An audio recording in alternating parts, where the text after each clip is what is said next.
मी कसा fridge clean करते आणि कसा ऑर्गनाईज करते तेच तुम्हाला या व्हिडिओमध्ये सांगणार आहे. तर इकडे बघू शकता एका भांड्यामध्ये पाणी घेतलं, त्याच्यामध्ये अर्धा लिंबू आहे पिळायचं आणि खायचा सोडा आहे 1 चमचा टाकायचा. छान असं मिक्स करून घ्यायचं.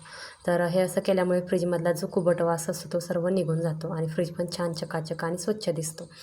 छान असा फ्रीज आहे तर तो क्लीन करून घेतला. त्यातले जेवढे निघतील तेवढे कंपार्टमेंट काढून घेतले आणि बाकी सगळं क्लीन करून घेतलं. फ्रीज काय एवढा खराब झाला नव्हता, पण हे 8 दिवसातून पुसून घेणं गरजेचं असतं. इकडं आहे ना छान असे हे वॉलपेपर होते फ्रीजमधले, ते छान असे मॅनेज करून ठेवले आणि भाज्या जेवढ्या आणल्या होत्या तर तेवढ्या सगळ्या अशा पिशवीमध्ये भरून ठेवल्या.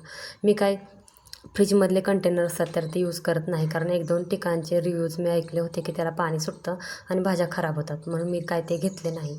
आता ही वांगी बघू शकता 4च आहेत, पण आम्हाला एवढे पुरेसे होतात. छान असा फ्रीज क्लीन करून घेतला आणि छान असा ऑर्गनाईज करून घेतला. कसा वाटला व्हिडिओ कमेंट्स करून नक्की सांगा. व्हिडिओ आवडल्यास आपल्या चॅनल लाईक, सबस्क्राईब, शेअर करायला मात्र विसरू नका. भेटूया पुढच्या ब्लॉगमध्ये. बाय.